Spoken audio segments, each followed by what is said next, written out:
In the frigid depths of the Atlantic, a new kind of fear was born, not of the dark, but of an invisible predator they could not escape. The year is 1943, and the free world is held together by a single, fragile thread. It isn't a nation or an army, but a slow, plodding line of merchant ships, bearing everything from fuel to food across the storm-ravaged North Atlantic. This lifeline is snapping. German U-boats, operating in packs of steel sharks, are sinking ships faster than the shipyards can build them. Britain is facing starvation. The math is brutal and the Allies are losing. But something is about to shift. Almost overnight, the hunters would become the hunted. This is the story of the secret weapon, not a single ship or gun, but a revolutionary system of warfare that left the aces of the deep in a state of existential terror. To understand the sheer terror of this reversal, you have to grasp the world these U-boat crews inhabited. Before 1943, for the German submariner, the Atlantic was a happy hunting ground. Admiral Karl Dönitz, a veteran submariner himself, had perfected his masterstroke, the Rudol tactic, the wolf pack. This wasn't piracy, it was a masterpiece of predatory coordination. U-boats would deploy in a widespread patrol line, a net of periscopes and listening devices. When a single boat spotted the telltale haze of a convoy's smoke on the horizon, it did not attack. It shadowed.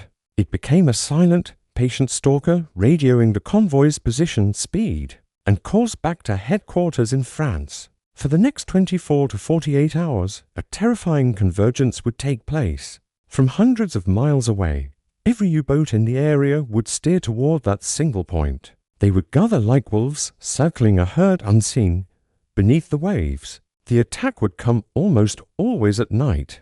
A dozen submarines would surface simultaneously, their low silhouettes invisible against the dark water. Then, they would strike from all directions at once. The few escort ships, corvettes, and destroyers would be swarmed.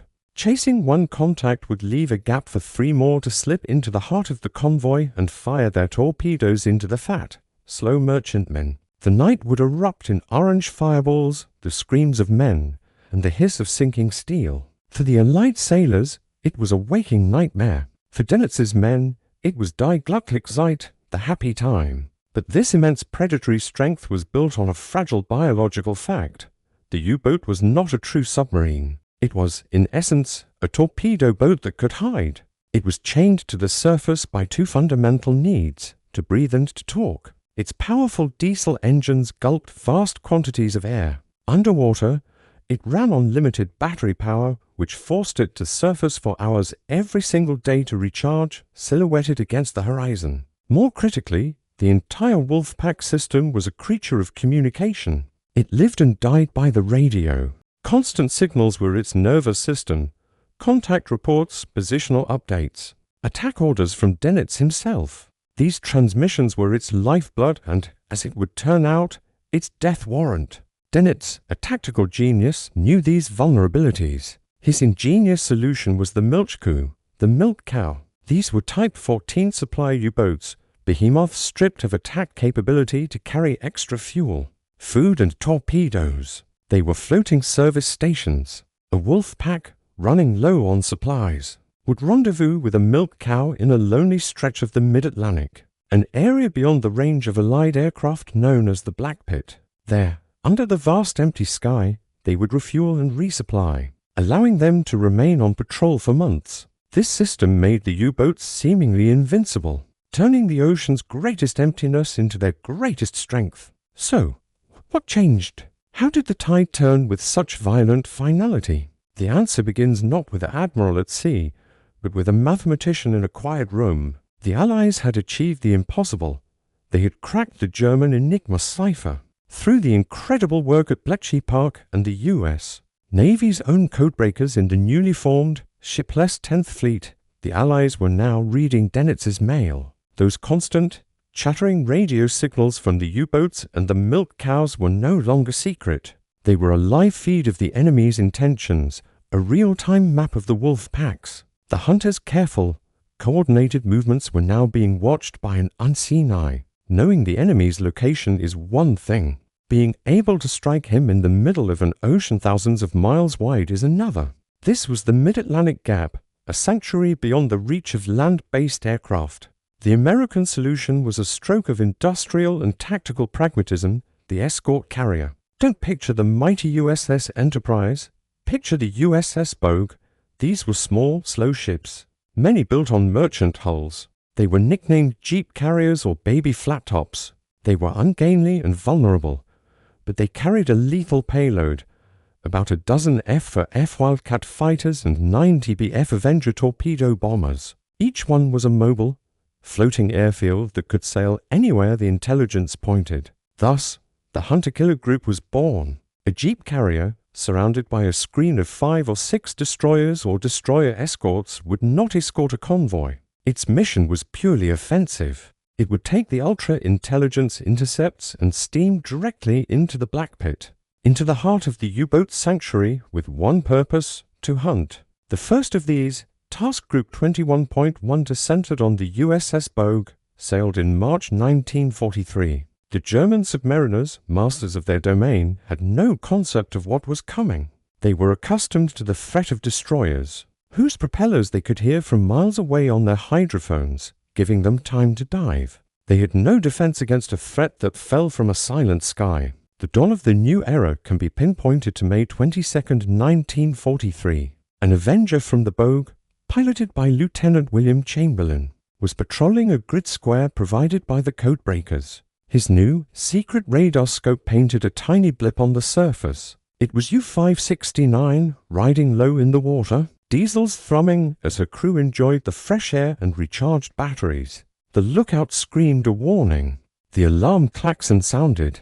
The U-boat began a frantic crash dive. Chamberlain rolled his Avenger into attack. He dropped for depth charges, set to explode at shallow depth. The sea erupted around the diving submarine. The concussion waves ruptured its pressure hull, and mortally wounded. U-569 bobbed back to the surface. As another Avenger circled, the German crew scrambled out, waving white flags of surrender. When rescued by a Canadian destroyer, the survivors were in a state of profound shock. Their interrogators noted they were fixated on one bewildered question: "How did you find us?" It was as if you could see through the water. This was their first encounter with the hunter-killer's trio of secret weapons. The first was that new radar, the Cenometric ASV Mark III. German METOX radar detectors were tuned to the older, longer wavelength Halide radar. The new Cenometric radar signal was like a whisper they were deaf to. An Avenger could be lining up its attack run before a lookout ever saw it. The second weapon was high-frequency direction finding, HFDUF. This equipment was mounted on the hunter-killer group's escort ships. The moment a U-boat captain pressed his radio key to send a coded burst, even a half-second ping to report a weather update, the HFDUF operators onto different ships would get a precise bearing on the signal. Cross those two lines on a map, and you had the U-boat's location. The very act of communicating, the essential glue of the wolf pack, now drew a line straight back to the sender. Dennett's nervous system was being used to trace his every nerve ending. But the third weapon was the most psychologically devastating, the FIDO. Officially the Mark 20 for mine, this name was a deliberate misdirection. It was not a mine, it was the world's first effective acoustic homing torpedo. Dropped from an Avenger, it would parachute into the water and sink. Then, a hydrophone in its nose would activate, listening for the distinctive thrum-thrum-thrum of a U-boat's propellers. Once it heard the sound, it would steer itself directly toward the source for a U-boat commander. This was an unimaginable horror. You couldn't see it coming. You couldn't outrun it. The only way to avoid it was to shut down your engines and lie perfectly still. But a motionless submarine, deep underwater, is a dying submarine. Its air running out and its batteries draining. Your own propulsion became your executioner. The impact was immediate and catastrophic. The month of May 1943 became known to the Kriegsmarine as Schwarze Black May. Over 40 U-boats were sent to the bottom. The average operational life of a U-boat sailing from France plummeted. Dennett, a stubborn and relentless commander, refused to believe his elite force could be bested. His response was not retreat, but escalation. He issued a fateful order. U-boats were to stay on the surface and fight it out with their enhanced anti-aircraft batteries. They would shoot down the Avengers, It was a catastrophic misreading of the situation. On June 5, 1943, aircraft from the Bogue found U-118, a mine-laying submarine, on the surface. The German gunners, following their new orders, opened up with a furious barrage of 20mm and 37mm fire. The American pilots, many of them veterans of the brutal air battles over Guadalcanal, were not intimidated. This was the fight they knew. The Wildcat fighters dove first, strafing the deck with .50 caliber fire, silencing the anti-aircraft crews. Then the Avengers came in for the kill. The submarine was torn apart by depth charges and cannon fire. It sank in minutes. The pilot's after-action report was a chillingly concise epitaph: sunk sub. 0 survivors. The U-boat's last stand had become a shooting gallery. The hunter-killer groups were learning, adapting, and becoming deadlier. They realized that to kill the wolf pack, you didn't just kill the wolves. You killed their food supply. The milk cows became the highest value targets. Without them, the attack boats would be forced to abort their patrols and limp home, starving for fuel. This doctrine was perfected by the most lethal of the hunter-killer groups, the USS Card, and her escorts under Captain Arnold Buster Isbell. Their greatest triumph came on August 7th, 1943. An Avenger pilot, Lieutenant Charles R. Stapler, was flying a routine patrol when he spotted an unbelievable sight. There, in the middle of the empty ocean, was the massive hull of the milk cow U-117, connected by fuel hoses to the attack boat U-66. It was a fully operational resupply in broad daylight. Stapler didn't hesitate. He lined up his approach. His depth charges fell in a perfect pattern. The U-117, packed with hundreds of tons of diesel fuel and spare torpedoes, did not just sink. It vaporized in a cataclysmic fireball that sent a pillar of black smoke thousands of feet into the air, visible to other aircraft 30 miles away. U-66, badly damaged, severed the hoses and crash-dived, escaping by a miracle. But the message was sent. There was no safe haven, not even in the act of resupply. The psychological toll was now evident in the captured German war diaries. A creeping, demoralizing fear replaced the once swaggering confidence. One captain wrote, "The enemy is everywhere. He arrives without warning. We surface to breathe and he is there. We transmit a signal and he finds us. We hide in the deep and his listening weapons find us. We are no longer hunters. We are prey." Veteran aces, men who had been legends since 1939, were being pulled from the front lines, suffering from exhaustion and a grim understanding that the tactical landscape had irrevocably shifted against them. This desperation bred battles of surreal and primal ferocity. On Halloween night, 1943, the destroyer USS Bogue, part of the Cards group, got a radar contact. It was U-405, commanded by corvette Captain Rolf Heinrich Hoppmann. The Bogue attacked with depth charges, damaging the U-boat and forcing it to surface. Hoppmann, knowing he could not dive, made a desperate decision: a surface gun battle. What followed was a melee straight from the age of fighting sail, played out in a raging Atlantic storm. The Bogue attempted to ram, but the helmsman misjudged. Instead of a clean strike, the destroyer's bow rode up and over the U-boat's forward deck, locking the two warships together in a metallic embrace. For 10 minutes, they were welded side by side, rising and falling on the enormous swells. The crews, separated by mere feet, fought with everything they had: machine guns, pistols, shotguns. American sailors, unable to depress their large deck guns low enough, resorted to hurling whatever was at hand: empty shell casings, coffee mugs, even a sheath knife. Finally, a massive wave wrenched the two hulls apart. The Bogue stood off and poured over 1,000 rounds of gunfire into the submarine, sinking it.